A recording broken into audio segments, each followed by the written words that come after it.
Praise the lord. ఇప్పుడు కనబడుతున్న building చూడటానికి చాలా పెద్దదిగా ఉంది. అవును, నిజంగానే పెద్దది.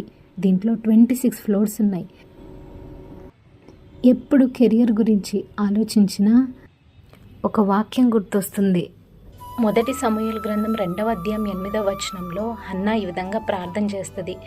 దరిద్రులను అధికారులతో కూర్చుండబెట్టుటకు, మహిమగల సింహాసనం మీద కూర్చుండబెట్టుటకు, మంటి నుండి లేవనెత్తువాడు ఆయనే, లేమి గలవారిని పెంట కుప్ప మీద నుంచి లేవనెత్తువాడు ఆయనే. ఎవరైనా దారిద్ర్యంలో ఉన్నవారిని కోరుకుంటారా? ఎవరైనా పెంటకుప్ప మీద ఉన్నదాన్ని కోరుకుంటారా?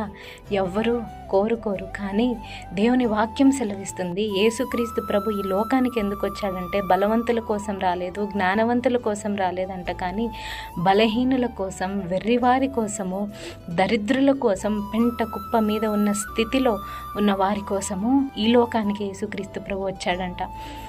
ఈ లోకము చేత తృణీకరించబడినదే క్రీస్తు తీసుకొని అధికారులతోనూ మహిమగల సింహాసనం మీద కూర్చుండబెట్టువారిగాను దేవుడు చేస్తాడంట.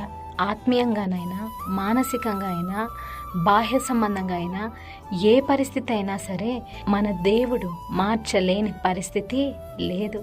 నిశ్చయముగా హన్నా ఏ విధంగా అయితే జవాబు పొందిందో ప్రతి ప్రార్థనకి, ఏ దారిద్ర్య స్థితిలో ఉన్నా నిశ్చయముగా దేవుడు తగిన కాలంలో హెచ్చిస్తాడు.